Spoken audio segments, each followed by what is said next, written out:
We're going to talk to one of those 25 undecideds right now. One of the men President Obama may be calling today, Congressman Jason Altmire of Pennsylvania. He voted against the House bill last year. Now he is on the fence. He is hearing from all sides, and he joins us now from Washington. Good morning, Congressman. Good morning, George. So you have talked to the president at least 3 times so far. You're getting thousands of emails from your district. You got Tea Party activists camped out on the other side. You feeling the heat? Well, in my district, it's been unbelievable. We're getting phone calls and emails by the tens of thousands on this, many of which are from the district, but we're getting them from all around the country. There were 2 planes in Pittsburgh flying over the city yesterday saying, tell Altmire to vote no on health care. I've never seen anything like the passion of this, but that's because health care is such an important issue. It certainly is, and as we said, you voted no the first time around on the House bill. What specifically do you need to see to change your vote from no to yes?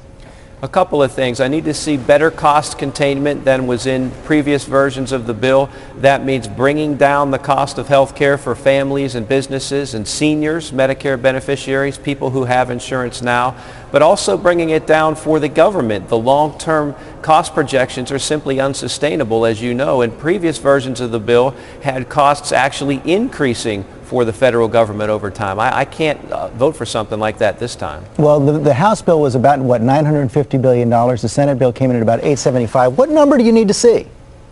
It's not about the number of the bill. It's about bringing down the cost of health care and slowing down the trajectory.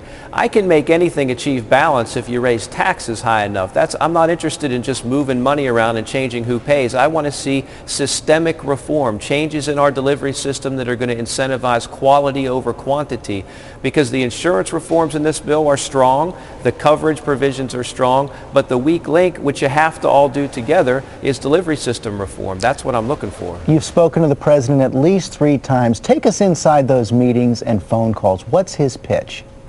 It's a continuing conversation. I'm on one of the committees of jurisdiction. I've been in touch with the congressional leaders as well as the administration, and they know what my concerns have been, and the conversations with the president recently have been walking through what the changes in the bill have been over time.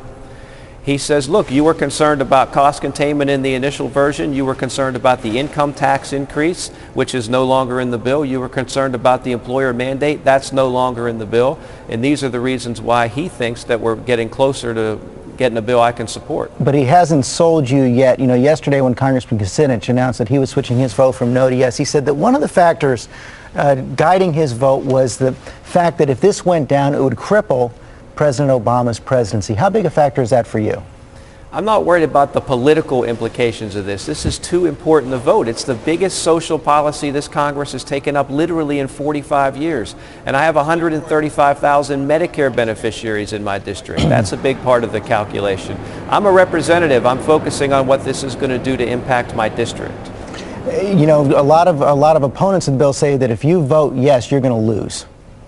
Perhaps, but whether I win or lose, or I'm in Congress or not, I still have to live in Pittsburgh, and I still have to look my friends and family in the face and my neighbors, and I have to know I did the right thing.